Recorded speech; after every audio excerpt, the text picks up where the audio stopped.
भारतीय संविधान एवं राज्य व्यवस्था। भारतीय संवैधानिक विकास में हम लोग कवर करने की कोशिश करेंगे कि ईस्ट इंडिया कंपनी के दौरान कितने एक्ट पारित हुए और उस एक्ट में क्या क्या था, और ब्रिटिश क्राउन के शासनाधीन कौन से एक्ट पारित हुए, उसमें क्या क्या था। तो सबसे पहले स्टार्ट करते हैं ईस्ट इंडिया कंपनी के शासनाधीन पारित अधिनियम। कौन कौन से अधिनियम पारित हुए।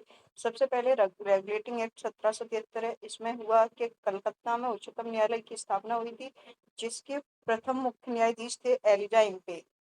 बंगाल के गवर्नर को बंगाल का गवर्नर जनरल पद नाम दिया गया था 1773 एक्ट के थ्रू। इसके जो प्रथम जो गवर्नर जनरल थे बंगाल के, वो थे आपके वॉरेन हेस्टिंग। उसके बाद हमारा पिट्स इंडिया एक्ट आया 1784। इसमें क्या हुआ, नियंत्रण परिषद की स्थापना हुई। फिर चार्टर एक्ट 1813 आया। इसमें शिक्षा पर प्रतिवर्ष 1 लाख रुपए खर्च करने का पाबंद किया गया, और कंपनी का व्यापारिक एकाधिकार समाप्त कर दिया गया, जिसमें चाय और चीनी को छोड़ के बाकी एकाधिकार जो कंपनी के थे वो समाप्त कर दिए गए। फिर चार्टर एक्ट 1833 आया। इसमें बंगाल के गवर्नर जनरल को संपूर्ण भारत का गवर्नर जनरल बनाया गया, यानी कि जो पूरे भारत का गवर्नर जनरल जो बनाया गया, वो फर्स्ट जो गवर्नर थे वो आपके लॉर्ड विलियम बेंटिंग थे। कंपनी का व्यापारिक एकाधिकार पूरी तरह से इसमें खत्म कर दिया गया है। जो चाय चीनी का जो बचा हुआ था 1813 में, वो यहाँ 1833 चार्टर एक्ट के थ्रू यहाँ पूरी तरह से खत्म कर दिया गया। फिर गवर्नर जनरल की परिषद में चौथे सदस्य के रूप में कानूनी सदस्य को शामिल किया गया। वो पहले जो सदस्य थे वो प्रथम लॉर्ड मैकाले थे। कौन थे? Lord Macaulay. फिर आपका आया चार्टर एक्ट 1853। चार्टर एक्ट 1853 में क्या हुआ, विधि निर्माण हेतु केंद्रीय विधान परिषद की स्थापना हुई। सिविल सेवकों की भर्ती हेतु खुली प्रतियोगिता का प्रारंभ किया गया। शुभारंभ। अब आते हैं हम लोग ब्रिटिश क्राउन के शासनाधीन पारित अधिनियम में। इसमें क्या था, सबसे पहले भारत शासन अधिनियम 1858 आया, जिसमें क्या हुआ, गवर्नर जनरल को भारत का वायसराय पद नाम दिया गया। जो भारत के जो गवर्नर जनरल हुआ करते थे वो उसके वायसराय कहलाने लगे। कौन से अधिनियम में? 1858 में। भारत के राज्य सचिव का पद का सृजन हुआ, एक राज्य सचिव नया पद सृजन हुआ। कौन से अधिनियम में? 1858। भारत शासन अधिनियम 1858। भारत का शासन कंपनी से छीनकर सीधे ब्रिटिश शासन के अधीन किया गया। भारत परिषद अधिनियम 1861 में वायसराय को अध्यादेश जारी करने की शक्ति दी गई। विकेंद्रीकरण की शुरुआत हुआ। फिर भारत परिषद अधिनियम 1892 में क्या हुआ, केंद्रीय विधान परिषद के भारतीय सदस्यों को वार्षिक बजट पर बहस करने तथा प्रश्न पूछने का अधिकार दिया गया। पूरक प्रश्न एवं मतदान का अधिकार नहीं था। भारत परिषद का अधिनियम 1909। इसमें क्या, मार्ले मिंटो सुधार अधिनियम, पृथक निर्वाचन के आधार पर मुस्लिमों के लिए सांप्रदायिक प्रतिनिधित्व का प्रावधान। भारत शासन अधिनियम 1919। इसमें मॉन्टेग्यू चेम्सफोर्ड सुधार अधिनियम। केंद्र में द्विसदनीय व्यवस्था का प्रारंभ।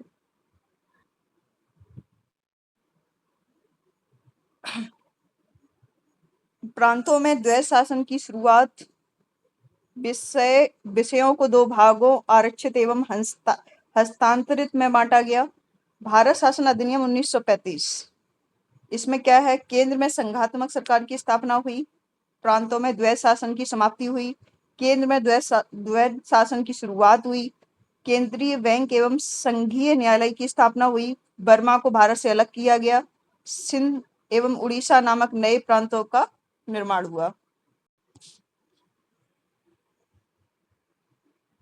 अब आते हैं हम भारतीय संविधान सभा। इसके बारे में टोटल जितनी भी जानकारी है सब एक साथ देखो। यहाँ पर कितने टोटल सदस्य थे, इसका गठन कब हुआ, कैबिनेट मिशन योजना 1940 के तहत हुआ था इसका गठन अप्रत्यक्ष निर्वाचन द्वारा। और इसमें टोटल सदस्य कितने थे, 389, 389। और ब्रिटिश भारत से 296, देसी रियासत से 93, महिला सदस्य 15 थी। और प्रथम जो बैठक हुई थी वो 9 दिसंबर 1946 को हुई थी। और इसमें अंतिम जो बैठक थी वो आपकी 24 जनवरी 1950 को हुई थी। उसमें पदाधिकारी कौन क्या थे, तो सबसे अस्थाई अध्यक्ष थे वो सच्चिदानंद सिन्हा थे। स्थायी अध्यक्ष डॉक्टर राजेंद्र प्रसाद थे। उपाध्यक्ष HC मुखर्जी थे। संवैधानिक सलाहकार VN राव थे। फिर उद्देश्य प्रस्ताव, देश प्रस्ताव कब पारित हुआ? 13 दिसंबर 1946 को। पेशकर्ता कौन थे? जवाहरलाल नेहरू थे। पारित कब किया गया? 22 जनवरी 1947 को।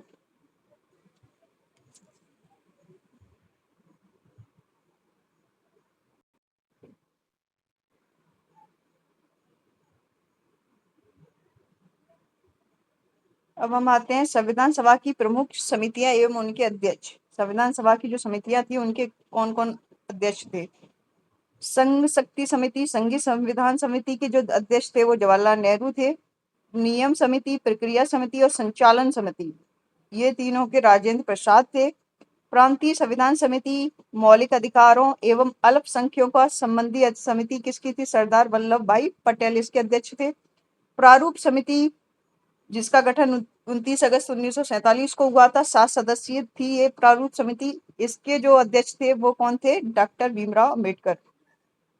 ये कुछ इंपॉर्टेंट डेट्स हैं इसमें। 26 जनवरी 1949 को संविधान सभा पारित किया गया, संविधान सभा द्वारा पारित किया गया। 26 जनवरी 1950 को संविधान लागू हुआ। निर्माण में कुल कितना समय लगा? 2 साल 11 माह 18 दिन। और मूल संविधान में 11 भाग थे, 8 अनुसूचियां थी और 395 अनुच्छेद थे। वर्तमान में की गणना की दृष्टि से 25 भाग हैं, 12 अनुसूचियां हैं और 465 आर्टिकल हैं प्रेजेंट टाइम में। अब आते हैं हम संविधान के स्रोत पर। संविधान का स्रोत ब्रिटेन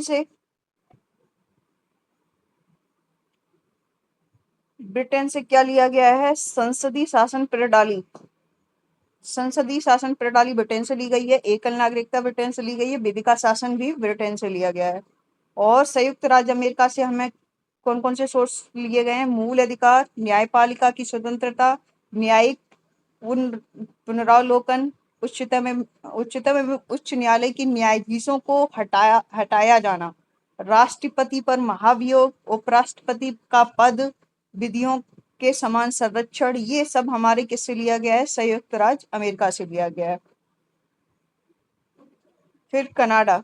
कनाडा से क्या है? संघात्मक शासन प्रणाली, केंद्र द्वारा राज्य की नियुक्ति, अवशिष्ट शक्तियों केंद्र के पास। आयरलैंड से क्या लिया गया है? नीति निर्देशक तत्व, राष्ट्रपति की निर्वाचन प्रक्रिया, राष्ट्रपति द्वारा राज्यसभा में मनोनीत सदस्य। ये हमारे सारे आयरलैंड से लिए गए हैं। फिर से रिपीट करते हैं। नीति निर्देशक तत्व, राष्ट्रपति की निर्वाचन प्रक्रिया और राष्ट्रपति द्वारा राज्यसभा में मनोनीत सदस्य। जर्मनी से आपका क्या लिया गया है? यहाँ पे संविधान सभा का जो सोर्स है ये कहाँ आपातकाल पर जो है वो जर्मनी से लिया गया है। सोवियत संघ से मूल कर्तव्य लिए गए हैं। और दक्षिण अफ्रीका से संविधान संशोधन प्रक्रिया। दक्षिण अफ्रीका से क्या लिया गया है? संविधान शोषण।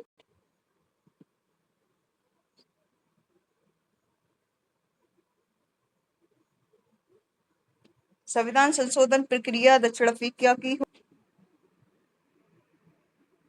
जापान से विधि द्वारा स्थापित प्रक्रिया। विधि द्वारा जो स्थापित प्रक्रिया है वो जापान से ली गई है।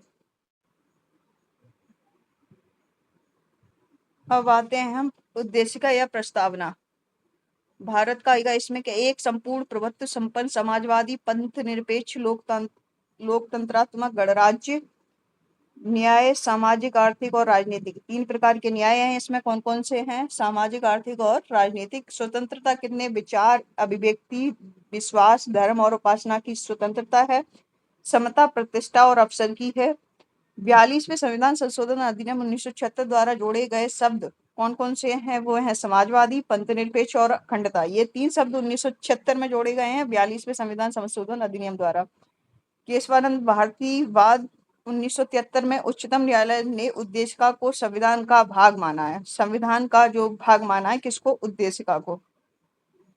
पंडित जवाहरलाल नेहरू ने उद्देशिका को संविधान की आत्मा कहा है। ये छोटे छोटे क्वेश्चन डायरेक्ट पूछ लिए जाते हैं, किसने क्या कहा है। जैसे पंडित जवाहरलाल नेहरू ने उद्देशिका को क्या कहा है? संविधान की आत्मा कहा है।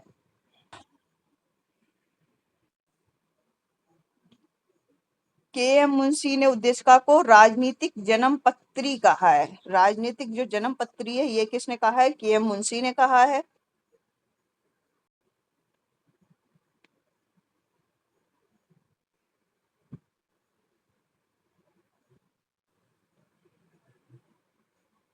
अब राष्ट्रीय प्रतीक भी यहीं पढ़ लेते हैं हम लोग। सबसे पहले राष्ट्रीय प्रतीक में क्या क्या है? तिरंगा राष्ट्रीय ध्वज है हमारा। राष्ट्रीय चिन्ह क्या है? सारनाथ स्थित अशोक के सिंह के अनुकृति जो है वो हमारा राष्ट्रीय चिन्ह है। राष्ट्रगान जनगण मन ये सभी जानते हैं। राष्ट्रीय गीत वंदे मातरम है। राष्ट्रीय पशु बाघ है। राष्ट्रीय पक्षी मोर है। राष्ट्रीय कैलेंडर क्या है? शक संवत पर आधारित है। कमल राष्ट्रीय पुष्प है। आम राष्ट्रीय फल है। बरगद राष्ट्रीय वृक्ष है। डॉल्फिन राष्ट्रीय जलीय जीव है। और हाथी राष्ट्रीय विरासत पशु है।